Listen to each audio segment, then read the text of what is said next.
Hey kids out there, feel free to keep on watching because it's not rated R. Get it?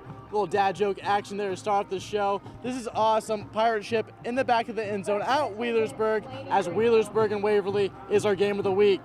Will Wheelersburg make the Tigers walk the plank? We'll find out later on the show. And I'll be your captain as we set sail for all the action in the 740. So get ready, because Gridiron Glory starts right now.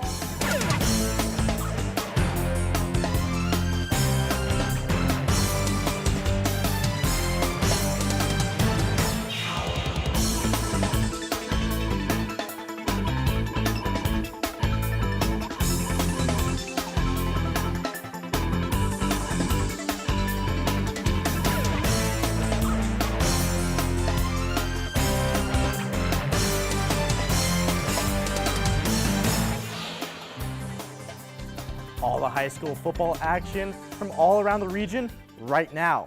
It's as simple as that. We'll have all the highlights plus some early candidates for Gridiron Glory's Player of the Year. Let's not waste any time and dive right in. Leading off the show, we have Aaron Ashley, who went to Wellston to see a very important game. Yeah, for the Athens Bulldogs, it was a must win. So let's find out if they got that done. The weather cleared just in time for the showdown between the Athens Bulldogs and the Wellston Golden Rockets. Both of the teams showed up tonight with a 2-1 in-conference record, and both were looking to pull away with the lead in the Tri-Valley Conference. While Wellston received the first kick, Athens was the first to secure a score as quarterback Landon Wheatley finds number 33 Marcus Stevers, who dives for a touchdown. However, Wellston responds quickly in the next drive. Golden Rockets quarterback Isaac Mollahan rockets the ball into the hands of senior wide receiver Zach Wilbur, who zips into the end zone. With the score tied again, Athens wide receiver Derek Welsh weaves around the Golden Rockets defense, securing the lead once more for the Bulldogs. Mollahan says, "Not today," Athens, and tanks through the defense. Wellston strikes back as Peyton Downer recovers a football with 10 seconds left in the half. Mollahan later finds the hands of Brenton Breach, starting a series of touchdowns for the Golden Rockets. And by the end of the game, Wellston secured a victory against the Bulldogs, 49-28.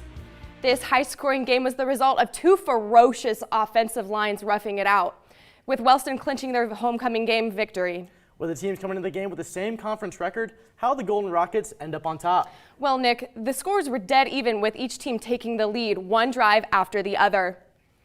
What seemed to fuel the Golden Rockets was running back Garrett Brown's catch from Gage Downard, securing a 2-point conversion and equalizing the score. From here, the Golden Rockets offense would dominate, recovering an onside kick and locking in 2 more touchdowns for a 27-14 lead at the half. A key player to that offense is Isaac Mollahan. How did he manage to weave around the Bulldogs defense? You see, Nick, Mollahan was just elusive. He found every loophole through the herd of Bulldogs and used his speed to his advantage. Mollahan led Wellston to their first victory over Athens since 2008. The Golden Rockets seem to have a relentless offense, but Aaron, how did their defense manage to hold back the Bulldogs? To be honest, Nick, the defense made it look really easy. The wall of Golden Rockets made it extremely difficult for Athens to break away, and despite many attempts, the defensive line held their own. After several drives down the field, the defense gave Athens no choice but to punt the ball. Well, Aaron, that sounds like a great game. Thanks for the great work. It's October Madness as Gridiron Glory wants to see who has the most electric student section. Round 1 with 64 teams throughout the region was intense, with multiple showdowns going down to as little as 9 votes separating one another. Now moving forward with the remaining 32 teams, it will continue to battle it out to the Sweet 16. To make your voice heard, head over to Twitter to cast your ballot. The round of 32 starts 6 p.m. on Sunday. Now I'm joined by Will Price, who saw senior night for Washington Courthouse as they took on the Jackson Ironmen. The Ironmen outscored their first 2 conference opponents by 85 combined points, and that dominance continued tonight. It was a beautiful fall night for some football at Gardner Park, and Jackson would get the action going. After the Blue Lions went 3 and out to start, Jacob Winters takes off on a 3rd and long through a huge hole. He heads up the sideline with the blocker down the field, and he'd be forced out of bounds after a big gain to put the Ironmen right into scoring position. On the very next play, it's Eli Browerman on the run up the middle. Looks like that Washington Courthouse defense stops him, but he keeps the legs moving to power across the goal line and put the Ironmen up 7-0 early. Next drive, Blue Lions quarterback Troy Thompson looks deep, but Holden Blankenship only needs one hand to make the interception on the sideline. Big play by the Jackson defense gives the ball right back to the Ironmen, and Winters would take the game over. Here, play action pass, and he finds Cade Wolford wide open. And he'd walk right into the end zone to make it 14-0. And he'd celebrate with a chest bump with Brody Butcher. Into the second quarter, and winners would find Butcher this time for 6 points. Jackson would go up 34-7 at the half, and they'd stay undefeated in the FAC as they won this one 62-27. The Ironmen had an up and down of the season coming in and of conference play. What made them find their stride? This was their best performance all around tonight. There's no doubt about it. Tonight, it started with the defense. The Jackson defense forced 4 turnovers in the first half alone, 2 fumbles and 2 interceptions. This secondary, with senior leaders like Xander Karagosian and Drew Bragg, made life difficult for the Washington Courthouse offense all game long. 2 block punts also gave the Ironmen great field position that resulted in scores and should keep any coach happy. Great performance on that side of the ball. What about the offense? They did a great job capitalizing on the field position all game. Browerman had 2 short touchdown runs early, and Winters was pushing the ball down the field and into tight windows. He has one of the best arms in all of Southeast Ohio, and he showed it off tonight. The Ironmen have 2 of their biggest tests left with games against Miami Trace and Chillicothe.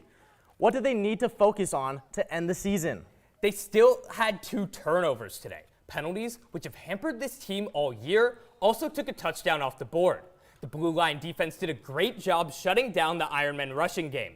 They stuffed them a number of times at the goal line. And that Ironman defense needs to stay stout as they face a Miami Trace team that scored 40 points in 4 games this year. As good as they were tonight, there is still room for this team to get better. And with the Panthers beating the McLean Tigers in a shootout today, we have a matchup of the last 2 unbeaten teams in the FAC in Week 9. Well, I can't wait for that one. Thanks, Will. It turned out to be a heated battle in Asheville as Amanda-Clearcreek took on Teays Valley. Joins me in the red zone. Yeah, Nick, thanks. And it's great to be joining you from here in the red zone. And there was a lot of red zone action tonight in Asheville as Amanda-Clearcreek visited undefeated Teays Valley in a battle of 2 mid-state league contenders.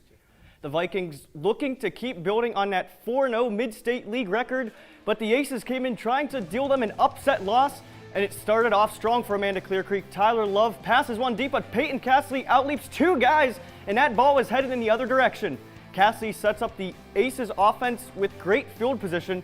Then later in the drive, Nate Hunter trying to find a receiver, and he's finally got one, and it's Grant Gollier. The Aces strike first, it's 7-0, but that lead didn't last long at all. On the ensuing kickoff, Thomas Williams fields that kick, and he is going to zig and zag his way 90 yards all the way to the house for Teays Valley.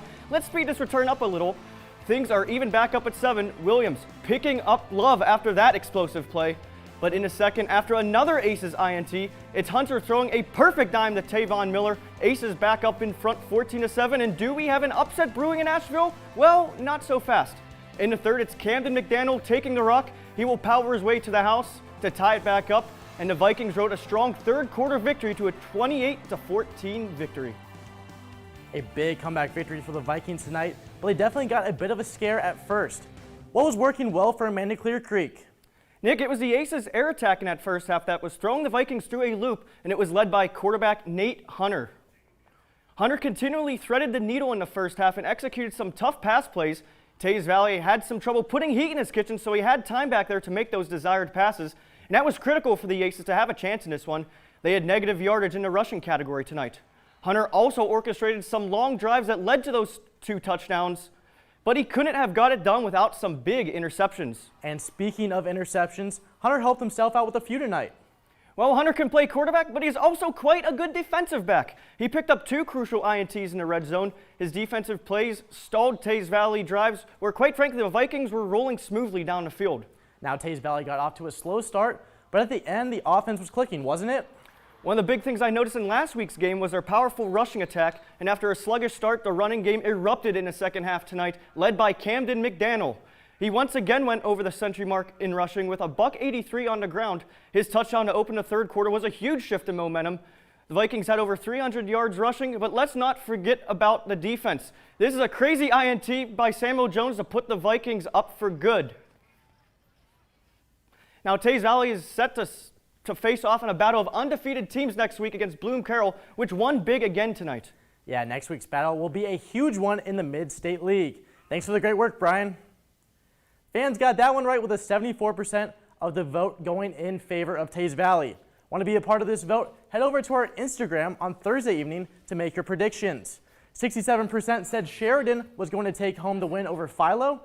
Well, we're about to find out if 33% of you made the right call. Welcome in Bryce Stinson, who was in Duncan Falls for this great MVL Big School Showdown between the Philo Electrics and the Sheridan Generals. Nick, this game was full of offensive explosive plays, and it seemed like whoever got the first stop was going to win. We start with a moment of silence for Jackson Van Nest, a Sheridan student who passed away earlier today.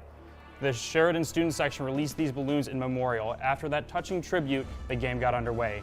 A.J. Packer pulls out the play action, getting the defense to bite, then takes the top off to Andrew Holden. He was wide open, he takes it in from 50 yards out, 7-0 Sheridan. Philo would get there as Carter McCutcheon bounces off defenders and plows his way into the end zone from 12 yards out, tied at 7. Caden Sheridan had the answer for the Generals. Back corner of the end zone, toe tap touchdown, Spencer Showalter, 14-7 Generals. The Electrics would make their way into the end zone one more time before the half. Owen Smith, as he bounces outside and finds pay dirt, tied 14 at the half. After a blocked punt to start the third, Sheridan would throw another dime for a score. This time it goes to Austin Clifton, who finds himself behind the safeties and green grass in front of him, 21-7 Generals. Jason Munyon would put this game away with this touchdown as he weaves his way through the Philo defense en route to the end zone. Sheridan goes on to win 32-21. Wow, Bryce, it seems the Generals went heavy on the passing game. They did, Nick. We are used to seeing Sheridan rely on their beast in the backfield, but tonight things seemed different. Between two players, the Generals saw a total of 216 passing yards with 3 passing touchdowns. Caden Sheridan was 9 for 16 on the night for 166 passing yards and 2 passing touchdowns. However, he was not the only player to throw a passing touchdown and show the strength of the arm. On the opening drive, Reed Packer put it in for a touchdown from 50 yards out to Andrew Holden. Yeah, and basically that was an incredible game for these two teams. Yes, it was, Nick. And to add on to that, Jason Munyon was a huge part of this offense. It was really interesting to see how they would take him on the ball. Sheridan will take on Tri-Valley next week in some more MVL action.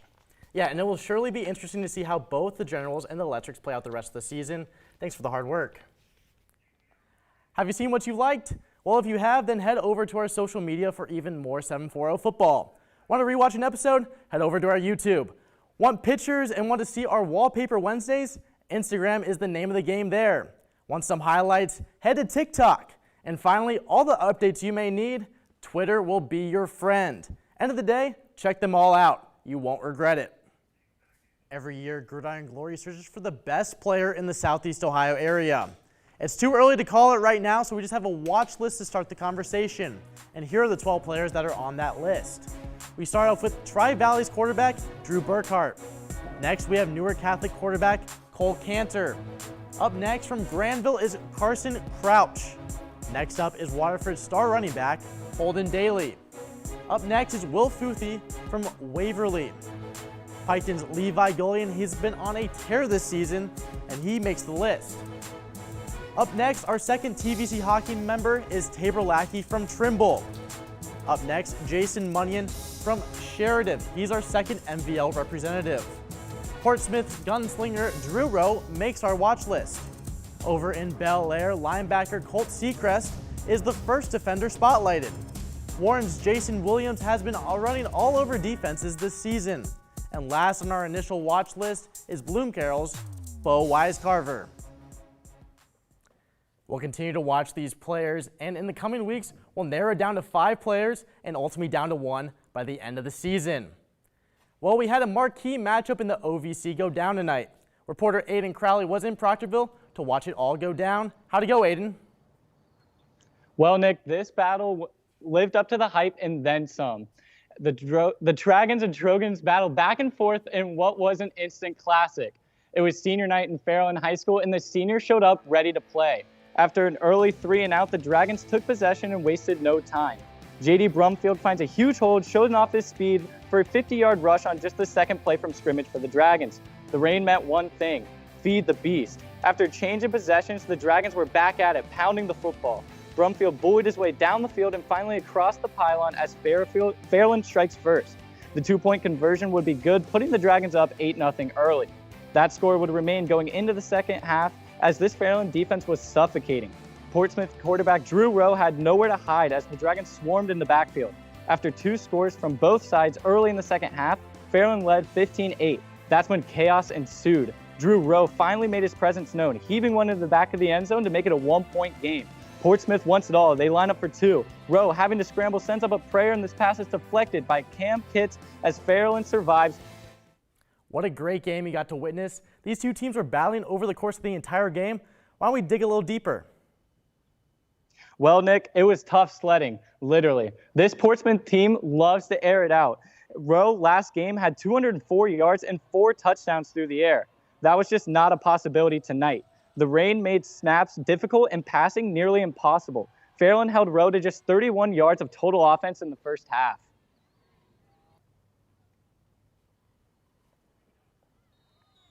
You mentioned the weather playing a role for Portsmouth. What about the Dragons?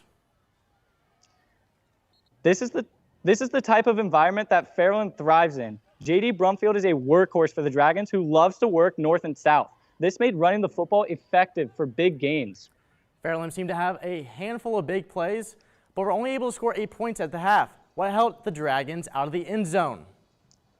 Unfortunately for Fairland, they could not get out of their own way. Penalties in crucial spots kept the Dragons from taking a larger lead into the locker room. Sounds like it was back and forth. What was the deciding factor? Sorry to step on your toes, Nick. Coach Cunningham always preaches being special in special teams. Zach Schmidt taking a kick back 70 yards to the house is exactly what Cunningham preaches. That pushed Fairland over the edge.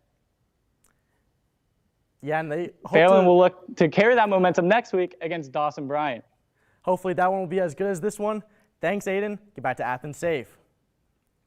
We took an hour-and-a-half drive down to Wheelersburg for our game of the week, and we could not have asked for a better host. Here are all the sights before the game in the Burg.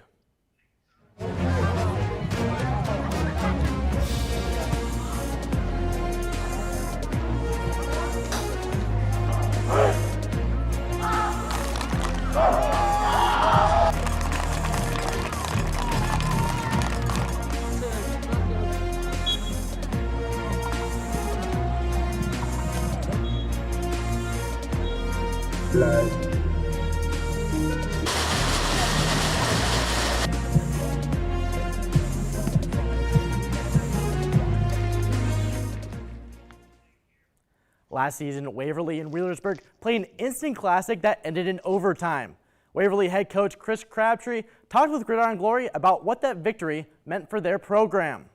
Great feeling, and definitely well earned by that group of seniors, and many of those kids that are playing this year were part of that as well. And so definitely, it's been a long time coming for us. It's been a milestone for our program, again, because it hasn't happened very often.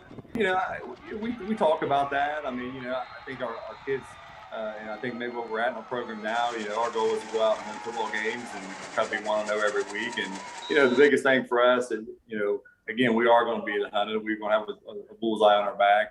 And, we basically, I think our kids understand that and realize that. And that's just something that, I think our guys are accustomed to at this point.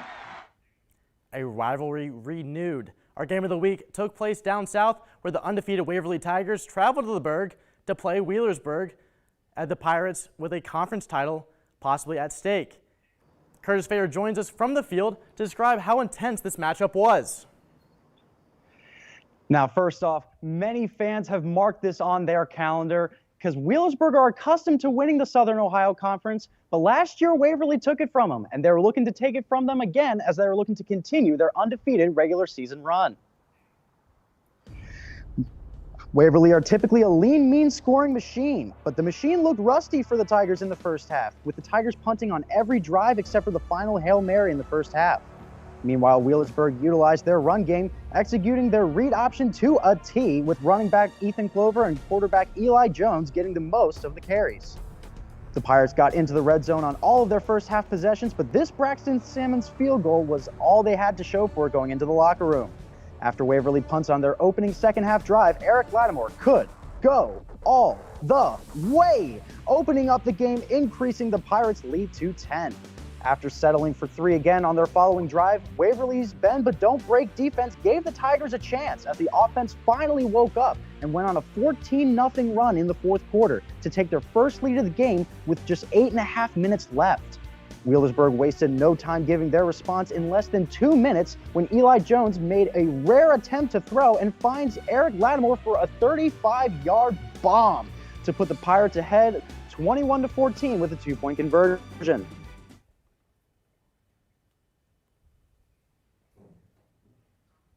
Their tracks to win 21-14. Yeah, what a game this one turned out to be for an explosive offense as Waverly has been all season. This kind of result was surprising. How did Wheelersburg pull it off? First things first, Nick, never count out the Berg. Second things second, Wheelersburg had an elite game plan, and they executed that plan to perfection. They utilized the run to the fullest extent, rarely ever putting the ball in the air. This bled the clock and left Waverly with only 3 total possessions in the first half. The Pirates were also never fooled by Waverly's misdirection tactics and smothered the Tigers' wideouts, which by my calculations is a great recipe for success when trying to win a football game. Also, you have to tip your hat to Eric Lattimore for making the key plays to put the Pirates on top, scoring both of Wheelersburg's touchdowns. A huge W for Wheelersburg today. What's significant about the win tonight for the Pirates? This game meant so much to this team on so many levels. For one, this avenges their heartbreaking 36-35 overtime loss against Waverly last season, costing them their conference championship. And now, despite having a worse overall record, their impeccable conference play puts the Pirates ahead on both conference record and head-to-head versus Waverly, putting them in the driver's seat to bring another Southern Ohio Conference title back to the Berg. Yeah, amazing analysis tonight, Curtis. You also look a little dry. Well, you're definitely right. There's no rain clouds as far as the eye can see where I'm from, so it was a great night to watch some top-tier high school football. Thanks, Curtis. Now we move to the TVC Hockey, where one star player has had a tough senior season. Reporter Zach Paquette has the story. Blake Guffey came into this season looking to have a strong senior season for the Trimble Tomcats. The tight end and linebacker was one of the main weapons for this Trimble squad with high expectations. After injuring his ankle in the offseason, Guffey was limited in practice and in game action. Guffey would tweak his quad in warm-ups during the John Marshall game, adding yet another injury for him to overcome. It's been crazy. It hasn't been fun at all, especially for it being senior year, being my ankle and then now my quad. But it's definitely going to be nice being 100% again and be able to go out and just make a factor like I did last year. Dealing with injuries can be tough for any athlete, and Guffey isn't trying to let it frustrate him, according to head coach Phil Fairs. He's just not that kind of kid. He's still, even week one, we don't win week one if we don't have Blake Guffey on the field, even though he is injured. For Guffey, he is just trying to look on the bright side of things. I just stay on the positive side. Like when I was hurt, I'd sit and I'd help the teammates. I'd be watching film and just helping each other so we can be the best possible team we can be. Guffey is hoping to be back fully healthy soon so he can help lead Trimble on a deep playoff run. For Gridiron Glory, I'm Zach Paquette. I'm now joined by Zach Paquette, who is in Waterford for their matchup against Shenandoah. Yeah, Nick, the last time these two teams played was the opening round of the 2019 playoffs. And on that night, Waterford took home the win thanks to a big night from Holden Daly, and Friday night's contest was a similar story. Waterford not letting a little rain ruin their Friday night as they play host to the Zeps of Shenandoah. And on the punt here for the Zeps, Holden Daly fields the punt around midfield. He'll take it up the far sideline, and he'll return it all the way into the red zone. And after a weather delay, Grant McCutcheon would put the Wildcats on the board first as he finds Jacob Pandelias for the 6-yard score. 8-0 Wildcats after the 2-point conversion. Second quarter now, Zeps with the ball here. They would punt it, and Holden Daly, he'll try and field the rolling ball, but he would mishandle it, and the ball will just be rolling around the mud there for a little bit, and eventually Shenandoah will dive on the loose ball, setting them up deep in Waterford territory. And on 4th and long, now Nathan Van Vliet, he'll pass it over to Jacob Feldner, who will take it up the field and is tackled just short of the line to gain, and Waterford would take over. And Grant McCutcheon, He'll air it out and find his go-to man, Holden Daly, for the 81-yard touchdown pass. Make a man miss, no worries. Nothing but green grass. Waterford will go up 14-0 before the half and hang on to win 14-6 over Shenandoah. Yeah, those conditions looked a little muddy. How was the weather a factor in this one? Yeah, Nick, the game was stopped with 4.5 minutes left in the first quarter due to lightning, and you never know how teams are going to come back out after the delay. Waterford came back out after the delay, re-energized and ready to go. Their defense was fired up and strong, and they did not allow the Zeps to get their offense going. The Zeps were forced to throw the ball with all of the rain and mud, and it just didn't work out well for them as the Waterford defense was just all over it. And Holden Daly cracked our Player of the Year watch list. How do you look tonight? Yeah, Nick, Holden Daly played like a Gridiron Glory Player of the Year candidate tonight. We saw that long touchdown run earlier and the good punt return, but this was my favorite run from Holden Daly on the night. And Shenandoah defended him well all night, but here he turns it up the far sideline and nearly just overruns half of the Shenandoah defense on the long gain. Nick, he is a hard runner and a huge reason why the Wildcats are playing well right now. It's that simple. Whenever he is playing well, the Wildcats are playing well. And when Daly is rolling, he's got him rolling right at the right time. Yeah, sounds like it. And it looks like he's making a case for Player of the Year. Thanks for the great work. Gridiron Glory covered 5 digital games tonight. All 5 of these games included an unbeaten team, putting their perfect record on the line. Which teams came out on top? Ridgewood going on the road, and Gabe Tingle is back. Here he is making plays for the Generals. That set up this field goal that was the difference as Ridgewood escaped with their unbeaten record in a 17-14 win. Moving to Granville, where Player of the Year Watchlist member Carson Crouch is running free. Blue Aces roll 35-13 and improved to 7-0 on this season. We now see another Player of the Year candidate showing off his skills. Levi Golian tosses this touchdown in Piketon's 51-20 win over Adena. Red Streaks are also 7-0. Heading north to Columbus, Bern Union is on the road against Worthington Christian. Nathan Nemeth takes the QB blast to the end zone. Rockets win 40-14 to stay perfect on the season. Last game, unbeaten Shadyside hosting Bel Air, and it was the Big Reds knocking Shadyside off the ranks of the unbeatens with a 13-12 victory. Lots of exciting action across Southeast Ohio tonight. These games are shaping up the player picture for each team. Remember, the playoffs are a bit different this season, so before we go region by region, let's take a look at what's new for 2021. The biggest change is that 16 teams qualify for the playoffs in each region. This is up from 8 that has been in place since 1999.